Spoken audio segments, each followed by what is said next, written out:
In our previous session, we have worked on this order.php and we have seen how to access the user ID, whatever ID we are having inside the URL, how to access that ID, and also we have seen how to access the price and how to add that one and how to generate total price. Okay, and also we have count how many products we are having inside that one. Now what we are going to do, we are going to work with the quantity. Okay, when we were working inside the cart, we have seen whenever we were inserting the data inside the cart, the quantity was 0. Okay, let me just show you whatever I am telling. Now here I am just going to insert this apple. Okay, now inside this database, inside this cart details, let me just refresh this. You can see the quantity is 0 here. Okay, now what we are going to do, we are just going to check for the condition. If quantity is equal to 0, then we are just going to increase the quantity by 1. Okay, if the user is not updating the quantity, then the quantity will be updated to 1, and if the user is updating the quantity, then by default whatever quantity the user has updated, that will be stored. Okay, now we are going to work on this, and also we are going to see how to generate invoice number. Okay, for that I have just opened this file. Okay, I have just opened this website W3 School, and inside this PHP math functions, we are having plenty of functions here. You can see we are having unlimited functions. And inside this we are just going to use this method. Okay, empty random. You can see it is going to generate a random integer using this one. Okay, using this particular algorithm, it is going to generate some random number. Okay, now what I am going to do, first I am just going to create one variable. I'll just write here invoice number. Okay, each and every time we cannot insert any number. By default we should be getting one number, and here I'll be writing empty rand.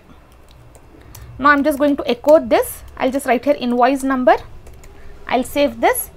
Now if I just show you the output, I'll refresh this. I'll come here. I'll click on checkout.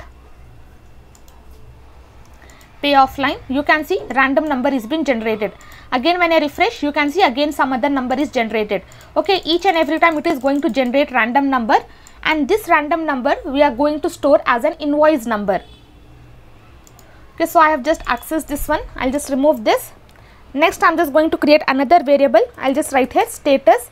Status is nothing but pending. Okay, by default the status will be pending.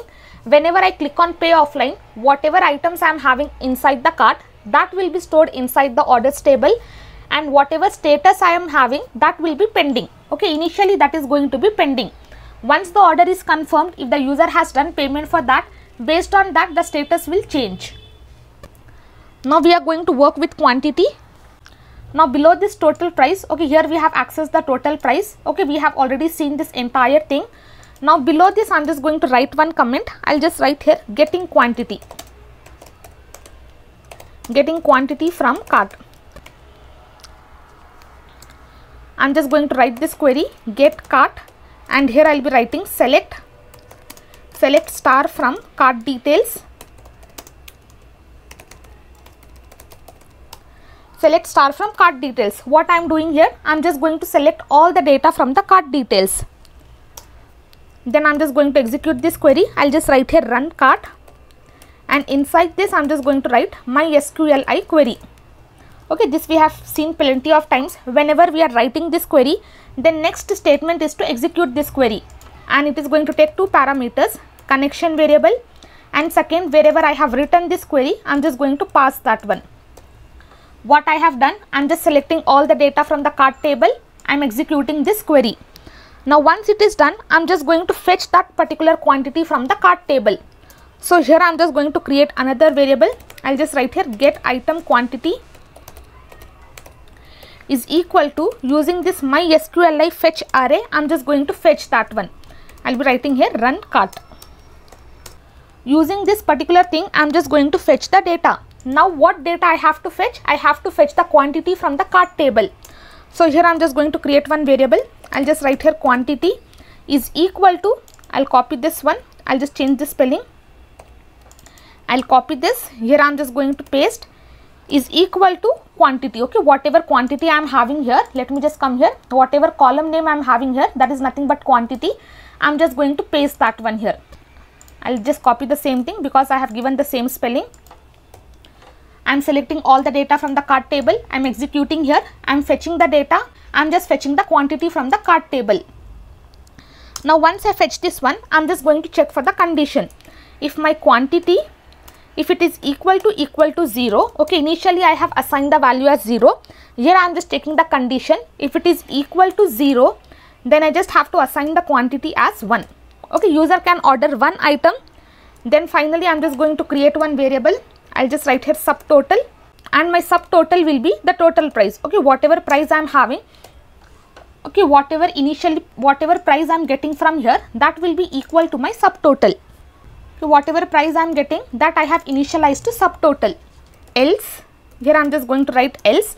Inside this else, whatever quantity the user has generated, that I am just going to assign with this quantity. I'll just write here quantity. Okay, suppose if the user is updating the quantity, that quantity will be stored inside the cart table. The same quantity, suppose I am having 5, that 5 will be stored inside this one. I am having 10, that 10 will be stored inside this one. Okay, this is how it is going to generate. Then I have to get the sum of that. So for that, I'll just copy this. Here I am going to paste. Now if I am having 5 items, and for one item the price is 100, I am having 5 items of that. So I have to multiply that 100 into 5. So the total price will be 500. In the same way, I just have to multiply with the quantity. Whatever total price I am having, total price into quantity. Whatever quantity I am getting from here, I just have to multiply with that one. Okay, don't get confused whatever we have done. I am just selecting all the data from the cart table. Previously we have seen how to get the product price, how to fetch the total price, everything we have seen. Now what we have done, we are just selecting the data from the cart table. We are executing that one. We are fetching the quantity. Here I have just fetched the quantity. After fetching the quantity, I am just checking for the condition.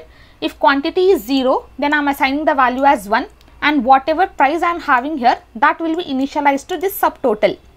Else, if the user has updated the quantity, suppose user has updated the quantity as 5, this 5 will be stored inside this quantity. Then after that, whatever total price I am having, that into that particular 5. Total price into 5, okay, that price will be generated for me. This is the logic for quantity. Next, finally we are going to see how to insert the data inside the cart. Now we have fetched the status, okay, now we have fetched the price, we have fetched the quantity, we have initialized the value of status, we have initialized the value of invoice number. Now using all these things, we are going to see how to insert the data inside the orders table. Now below this, I am just going to write insert query. I'll just write here insert orders. Okay, insert query we have seen plenty of times. I'll just write here insert into. I have to insert inside user orders. I'll just write here user orders. Okay, this table we have already created in our previous sessions. Let me just show you. You can see inside this we have created this user orders. Inside this we are having all these things. Let me just come here, user orders, and here I am just going to pass the column names. First I am just going to write here user ID.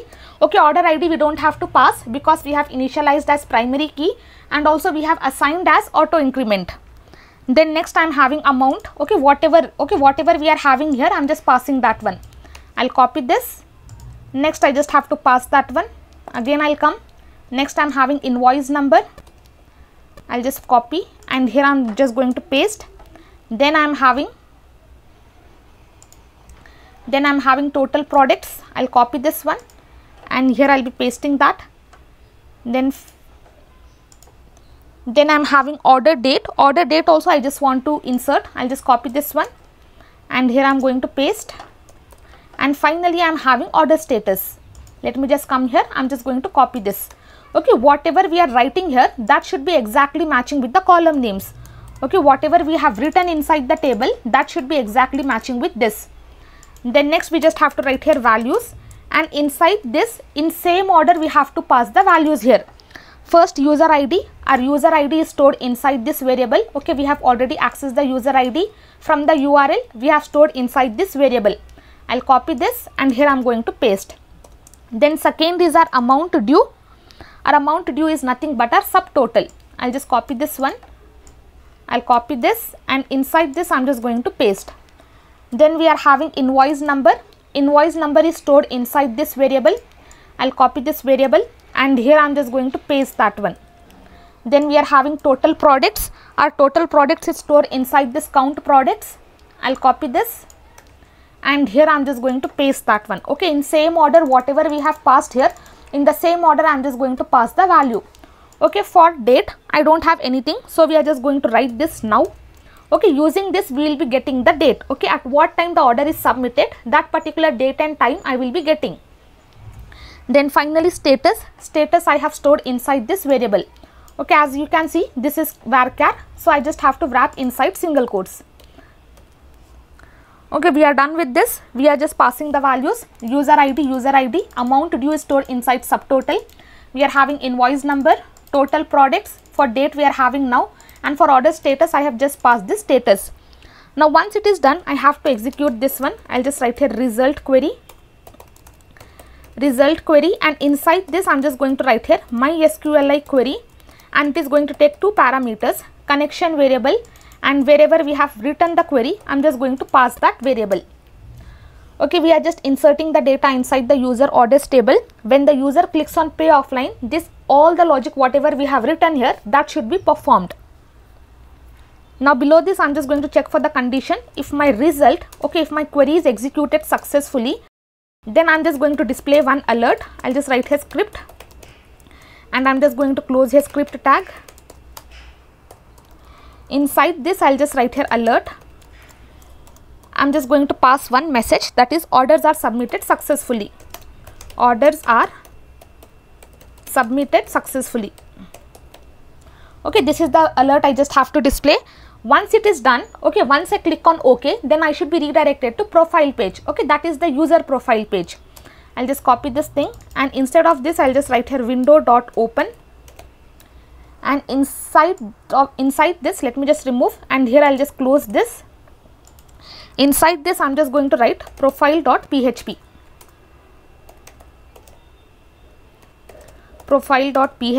And I have to open in the same tab, so here I'll be writing self. Okay, profile.php we have already created here. You can see we have already created, but we have not written any code for that. Okay, as soon as I click on OK, the user should be redirected to profile.php. Okay, whichever user is logged in, that particular profile will be opened and that will be displayed to user. Okay, now we are done with this entire logic. Now let's check for the output. I'll just come here. I'll just come back. Okay, now user is already logged in and user is having some items inside the cart. I'll click on pay offline. Okay, here I'm having one error, syntax error, unexpected variable on line 43. Okay, let me just check for that. On line 43, here I'm having result query.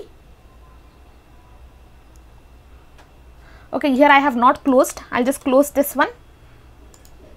Now I'll refresh. Now you can see orders are submitted successfully. Okay.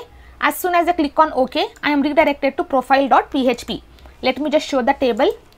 I'll refresh the table. Now whatever data I have passed, that should be successfully inserted inside this table. You can see all the data whatever I was having, that is been stored inside this table. Now again I'll just come back. I'll just come to home. Okay, let me just come back. I'll come to home. Now user is going to order. Okay, and also we have to delete from here. Okay, from cart you can see still I am having those two items. Okay, next we are going to see how to delete these items. Again, these items I don't want to insert. I just have to delete the item from the cart.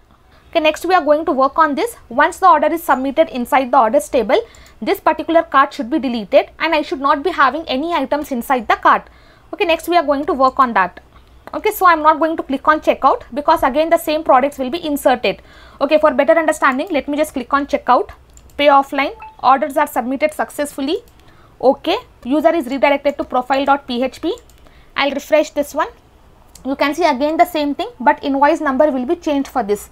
You can see the invoice number is changed, the same thing. Okay, user ID is 1 because the same user has ordered, total products is 2 and everything. Okay, rest everything is same because the same items are present inside the cart. Next, what we are going to do, once the orders are submitted inside the table, I should not be having any items inside the cart. Okay, the cart should be emptied. Okay, whatever items I am having inside the cart, that should be deleted by itself. Okay, next we are going to see how to do that. Okay, this is how we are going to get. First I have just get the quantity. You can take the screenshot of this and then I have just inserted the data inside the database. Once the orders are submitted, the user will be redirected to profile.php. From next sessions, we are going to work on this user dashboard page. So before working on user dashboard page, you have to write this order.php. Only if you complete this one, you will be able to work on this profile.php. Okay, because inside this we can see orders, we can see pending orders, we can edit the account, everything. Okay, whatever related to user, all the stuff we can perform. Okay, next we are going to work on that.